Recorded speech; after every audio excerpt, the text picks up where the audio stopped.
Hey, Mike with Nerd Problems Gaming here, and today's video will be covering the best Nintendo Switch beat-em-up games, so let's get into it. The first game on the list is Scott Pilgrim vs. the World, the game.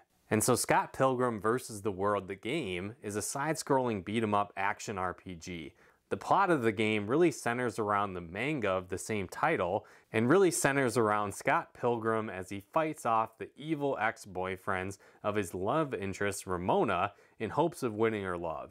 And you'll need to battle your way through waves of enemies as you travel throughout the streets of Toronto, taking on these ex-boyfriends and their henchmen. Now along the way, as you defeat enemies, you'll be able to collect coins to purchase upgrades for your characters and to level them up as well. On top of that, the gameplay style really took me back to the classic beat-em-up days of the NES, like classic games like River City Ransom. On top of that, if you're a nerd like me, there's a ton to really appreciate in the game. There's lots of nerd and pop culture references scattered throughout the game. It also features local co-op, and there's a variety of characters that you can play as well. They each have sort of their own different play style. I first played this game back on the Xbox 360. But for whatever reason, they delisted it, and you couldn't play the game for years. But thankfully, they've brought this back and released this complete edition. And so if you haven't played this game yet, it's definitely one of the best beat-em-ups on Switch, and I'd recommend picking it up. The next game is River City Girls. And so River City Girls is a new entry in the River City series that combines beat-em-up action with RPG elements, which make the game incredibly addicting. And so this time around, you actually play as two girls from River City High School as they try and rescue their kidnapped boyfriends. And so the game really features some over-the-top anime-style humorous storylines, as well as fast-paced gameplay. And so as you defeat enemies, you'll gain experience and level up your characters, but on top of that, you'll also earn money that you can use to buy food, which heals your characters, but it also gives you permanent stat boosts. On top of that, you'll find different dojos that you can visit throughout the city, and you can spend your money there as well to unlock new powerful moves for your characters. The game features local co-op, which is a ton of fun as you can team up with a friend and punch your way through waves of enemies. Another really fun aspect is that it almost has an open world feel to it, where each area of the map is interconnected with other areas, and there's a lot of different branching paths you can explore, lots of secrets to discover, and many different side quests you can take part in as well. This non-linear experience really makes it a lot of fun and is a cool addition to the beat-em-up genre. On top of that, once you beat the game, there's even more unlockable characters, and they have a different play style than the first two characters, which will leave you wanting to play the game all over again. River City Girls is definitely a must-play Switch game, but it's also one of my favorite beat-em-ups on the system, and I definitely recommend it. The next game is Streets of Rage 4. And so Streets of Rage 4 is one of the latest entries in the Streets of Rage series, and it's definitely one of the best beat-em-ups on Nintendo Switch. This time around, you can play from 1 to 4 players in local co-op or 2 players in online play. The story takes place 10 years after Mr. X and his crime syndicate have been defeated, and now a new power is threatening, led by the Y twins, and you need to put a stop to their reign. And so you'll play as some former detectives and a few other vigilantes as they try and stop the new crime bosses and gangs from taking over the city. The game features a really cool cartoon-like animation style and a real wide variety of enemy types, keeping you on your toes. On top of that, each playable character really has a different feel to them and keeps the gameplay fresh and also adds to the replay value of the game. The game can be quite challenging, but there's several settings you can adjust to really make it more accessible. There's also several different modes you can play through, including a boss rush mode and much more. On top of that, there's several unlockable characters to discover as you play through the game, which also adds to the replay value of the game. It's definitely one of the best Nintendo Switch beat-em-up games, and is certainly a must-play. The next game is Teenage Mutant Ninja Turtles: Shredder's Revenge. So this game is actually a new entry in the long-running history of Ninja Turtles beat-em-up games. The Ninja Turtles beat-em-up games were some of the first I ever played, and really got me hooked on the genre as a whole. And Shredder's Revenge really takes everything that was great from the originals and further expands on them with even more great features. And so for starters, you can play the game from 1 to 6 players online or in local co-op as well. This really gives you that arcade feeling to the game as you're playing with friends, which is really cool. On top of that, not only can you play as the classic Ninja Turtle characters like Leonardo, Michelangelo, Raphael, and Donatello, but you can also play as other side characters like Splinter, April O'Neil, and much more. On top of that, what's really cool is that each one of these characters really has a different, distinct playstyle and feel to them, and unique special abilities as well. This is something that's really cool that they added to this new style of Ninja Turtles beat 'em up compared to some of the early titles where each character felt very similar. I think this also really adds to the replay value of the game, where you're going to want to play as each one. They also added some cool RPG elements to the game when you're playing through the story mode, where you can level up your turtles to increase their health bar, and you'll also have the ability to learn new powers. There's several modes to the game, like the story mode, arcade mode, a survival mode if you include the DLC as well, and much more. And so I think whether you grew up playing the original games or you're new to the series, Shredder's Revenge is still one of the best Nintendo Switch beat 'em up games available, and you definitely need to pick it up. The next game is Fight and Rage. And so Fight and Rage is a retro-inspired beat 'em up and is really a throwback to early arcade games that came out in the 90s. And so many of the characters and enemies throughout the game are really highly inspired by classic beat 'em up games, and it feels like you're playing an original classic from the Super Nintendo era. On top of that, each playable character really has a different feel and a general play style, which I think can increase the replay value as you try and beat the game with each character. Another thing that's really cool is the game isn't completely linear, and there's several different branching paths you can choose from, which can lead to multiple endings. There's also a lot of different unlockables to the game, from different outfits to new characters, a battle arena mode, and much more. The battle arena mode actually plays similar to a retro fighting game, and not only can you use your standard playable characters, but you can also use defeated enemies that you face throughout the story, which is really cool. You can play the game up to 3 players in local co-op, and if you really like that retro feel, there's a bunch of different filters that you can add to the game, making it feel like an old school TV or a classic arcade look, and much more. I think if you like retro beat 'em ups, I'd really recommend picking up Fight and Rage as another one of the best Nintendo Switch beat 'em up games available. The next game is Streets of Red. And so Streets of Red is really a unique mashup of genres and kind of feels like a beat 'em up mixed with a horror theme, and features several roguelike elements as well. And so the game begins as you play as a cast of characters that's hanging out at a game convention, only to have the zombie apocalypse occur at the same time. And so it really leads to a cool set of gaming related characters based on the characters you are cosplaying as at this convention.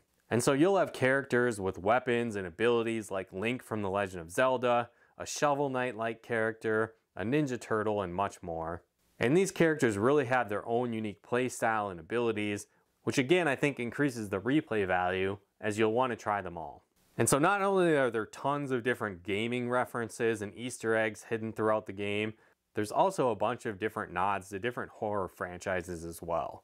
And again, many of the bosses are parodies of classic characters like Jason Voorhees, the Xenomorphs from Aliens, and much more. There's also different unlockable characters. You can play local co-op for another layer of fun. Another cool mechanic to the game is its system for healing your characters. And so if you happen to kill enough enemies in a combo, different healing items will pop out to heal your team. And I think this adds another unique layer of challenge and strategy to the game, where you'll try and combo kill several enemies at the same time and juggle them near death, so you can generate these different healing items to keep your team going. I also think the different roguelike elements really add to the game, where after levels you can power up your characters, helping you reach further levels within the game. I think if you like horror movies, gaming, and beat 'em ups, this is a great combination of them all, and I definitely recommend it. The next game is Castle Crashers Remastered. Now, Castle Crashers Remastered is an over-the-top beat 'em up on Nintendo Switch. You'll play as a variety of different knights with unique powers as you go on a quest to rescue 4 kidnapped princesses. And so some of the key things that really stood out to me about the game is that it has a quirky art style, really unique level design, and addicting RPG mechanics. Certainly you're going to have your standard side-scrolling levels, but there's also stages where you're floating down a river and jumping from logs while riding a deer, trying to evade an evil cat monster, and much more. Another cool element is there's a lot of different weapons you can find and equip to your characters, and each one is going to give unique stat boosts and also alter the playstyle for your characters. So you'll have things like hammers, swords, and much more. Another really cool and addicting element is that your characters will level up and you'll be able to allocate skill points to any way you choose. So for example, you could upgrade your attack, your defense, your speed, and much more. And this really allows you to customize your character to your liking to fit your playstyle. On top of that, each knight throughout the game has their own unique magic power, and I think this also gives you more replay value as you'll want to try them all out. I think if you haven't played Castle Crashers yet, I definitely recommend picking up this remastered version as it's one of the best Nintendo Switch beat 'em up games available today. The next game is the Takeover. And so the Takeover is really a classic inspired arcade style beat 'em up and is very similar to classic titles like Streets of Rage and Final Fight. And so the story itself takes place in a city that's been overrun by gangs, and your adoptive daughter has been kidnapped, and you go on a quest of revenge to take down these gang members and to rescue your kidnapped daughter. And so this game has several playable characters you can choose from, and each one really has a different abilities and skill sets and play styles. There's more of an all-around character, one that's a bit faster, and another one that's stronger but slower, and some unlockable characters on top of that as well. Now with this game, you have your standard attacks, your jump attacks, but also a special attack that you can use in exchange for sacrificing some of your health. On top of that, this game also has a rage meter that fills over time, and when you use it, it actually makes you invincible for a period of time, and your attack's much stronger. And so it's a cool mechanic to try and balance when you should use that throughout the stages to take out the most enemies and to survive the toughest challenges. Another cool aspect of this game is it's not just straight beat 'em up levels throughout the entire game. They also throw in some occasional unique levels to really mix things up. So there's like a car chase level, a level where you're taking out more like zombie-like creatures with machine guns, and much more. I think it's definitely a challenging game, but it's still one of my favorite beat 'em ups on the Switch, and I definitely recommend it. The next game is Phantom Breaker BattleGrounds Overdrive.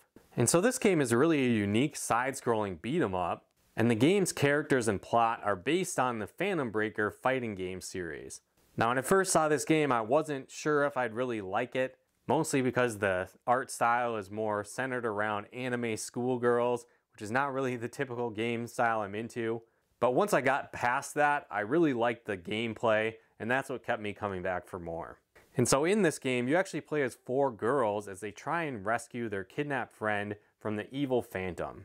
Now this is a beat 'em up game, but it's pretty unique in the sense that you play on 2 different planes that your character can jump back and forth between.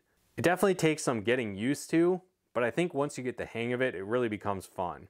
On top of that, it does have some RPG elements where your characters can unlock new moves and abilities, as well as build out a skill tree. And you can really mix and match this throughout the game and change it in between levels as well to fit the current playstyle you need to beat the levels. I think the game can start off feeling a bit like a button masher, but as you really master the move sets and timings of your combos, you'll really be able to showcase your skills, and it gets really addicting and a lot of fun. There's also several characters to choose from, like I mentioned, and while they do kind of have a set base of moves, they do operate slightly different to each other, kind of almost giving it a Super Smash Bros. Type feel. The game features local co-op as well as a battleground mode, which is more of like a traditional fighting game, and so that was a cool addition to the game as well. I think if you haven't tried this beat 'em up yet, I definitely recommend it, and it's one of my favorites on the Switch. The next game is Lost Castle. And so for me, Lost Castle is really more of a hidden gem, and it plays like a roguelike dungeon crawler mixed with a beat 'em up. And so the plot's kind of generic, but you play as different treasure hunters that are exploring a castle that's been overrun by demons. And each time you start your run, you actually begin in a prison, and you need to fight your way to the castle in hopes of killing the demons and finding valuable treasure within. Now along the way, when you start your run, you'll have a variety of starting weapons and items that you can pick up, like potions and more, to help you throughout your run. And so you can equip different weapons as you find them throughout your run, as well as different armor types that have different unique stat combinations. You'll also be collecting a variety of healing items, damage items, and potions to aid you on your quest as well. And so throughout the game, as you collect these weapons, it can really alter your play style, as some of them will be more melee focused and others will be more ranged attacks.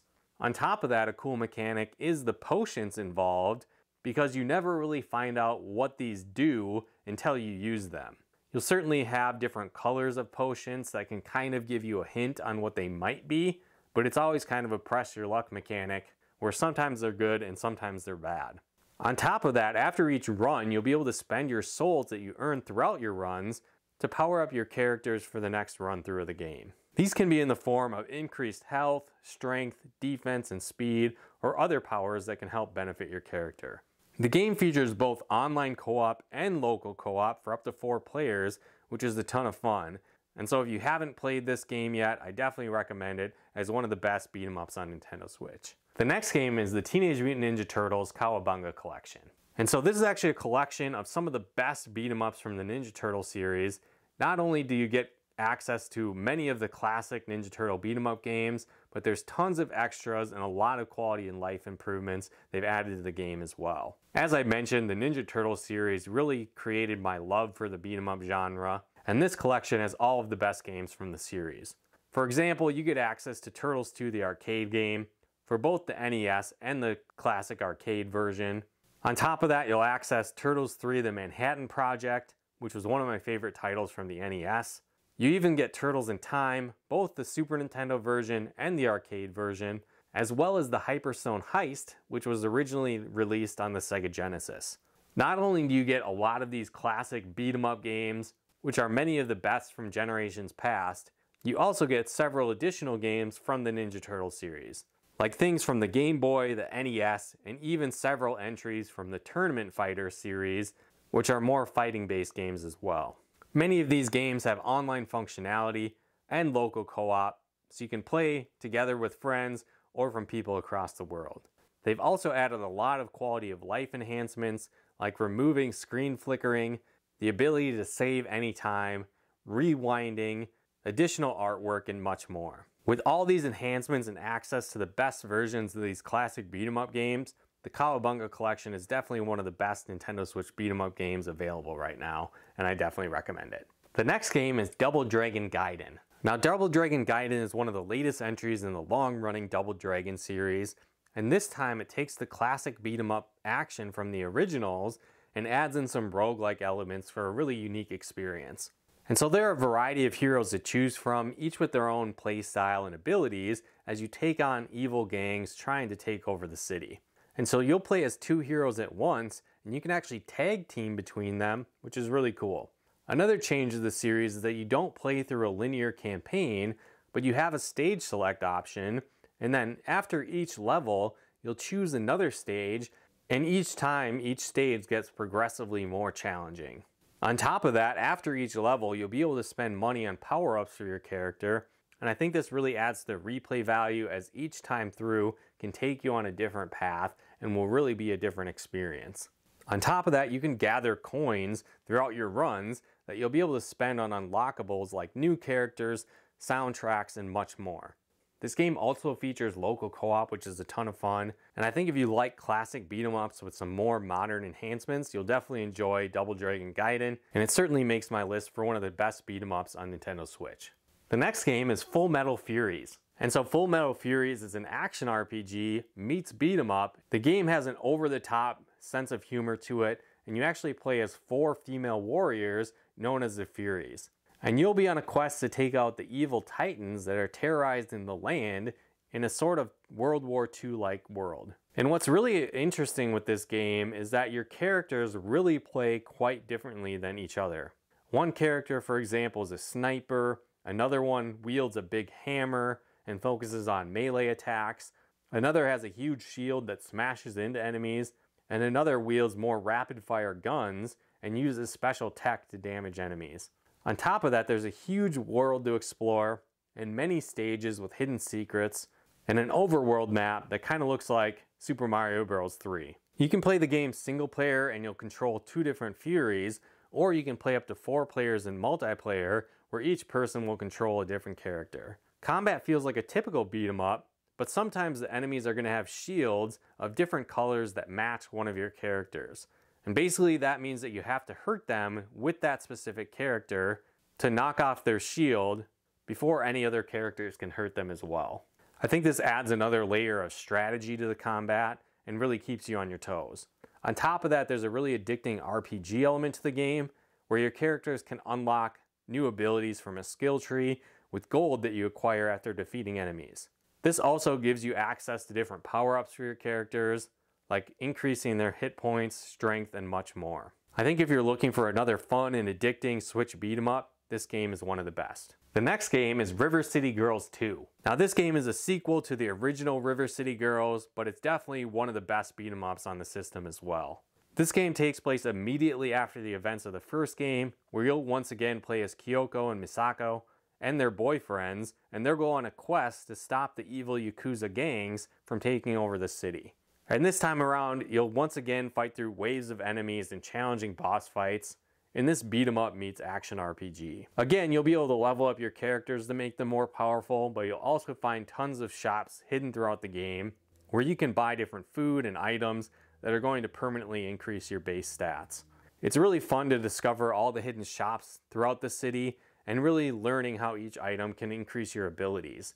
There's also a bunch of different accessories you can equip to your characters, further tweaking your abilities to fit your playstyle. Dojos also make an appearance in this game, so you'll be once again able to learn new moves and combos for your characters. And again, each character also has a slightly different playstyle and unique moveset of all their own. I think this yet again adds to the replay value of the game, as you'll try and beat the game with every character. There's multiple unlockable characters throughout the game as well. Again, it has more of an open world feel to it, where you don't necessarily have to go on a straight linear path throughout the story. Each zone will have plenty of areas and side quests to discover, and secrets you'll find along the way. I think River City Girls takes all the great aspects from the original and really expands upon it, making it one of the best Switch beat 'em up games on the Switch. The final game is River City Saga 3 Kingdoms. River City Saga 3 Kingdoms is really an interesting game that combines classic beat 'em up action with some great RPG elements and melds all that with the ancient story of Romance of the Three Kingdoms. And so in this game, you'll play as different generals as they lead their armies against each other in all-out war. You'll be able to explore a vast countryside, visiting many different villages, and taking on a variety of enemies like the Yellow Turban Army and much more. Not only that, the game has a variety of shops where you can buy new abilities and armor. The game also has a robust level up system where you can allocate your stat improvements to different areas. So you can increase things like your punch power, your kick power, strength and health, and much more. And this really gives you a great degree of customization in how you can build your character to fit your playstyle. There's actually quite a bit of content in this game and has a pretty lengthy storyline, but there's also lots of different side quests you can find throughout your main journey. It feels like an early title from the River City series, similar to River City Ransom, but it's in a new setting with many quality of life improvements and really tight controls. I think if you like classic beat 'em ups and action RPGs, this again is one of the best beat 'em ups on Nintendo Switch. But again, that wraps up our list of the best beat 'em up games on Nintendo Switch. If you like this video, be sure to hit that like button as it really helps out the channel. And if you've played any of these before, if you're gonna pick them up now, let us know in the comments below. And if you'd like to help support the channel, pick out content and more, consider becoming a patron of ours over at nerdproblemsgaming.com/Patreon. And if you like videos like this on video games, board games, and everything nerdy, check out one of our other videos here. And if you haven't done so yet, be sure to subscribe and turn on the bell notifications to get the latest updates of new nerd videos we put out. But once again, thanks for tuning in, and we'll talk to you more soon.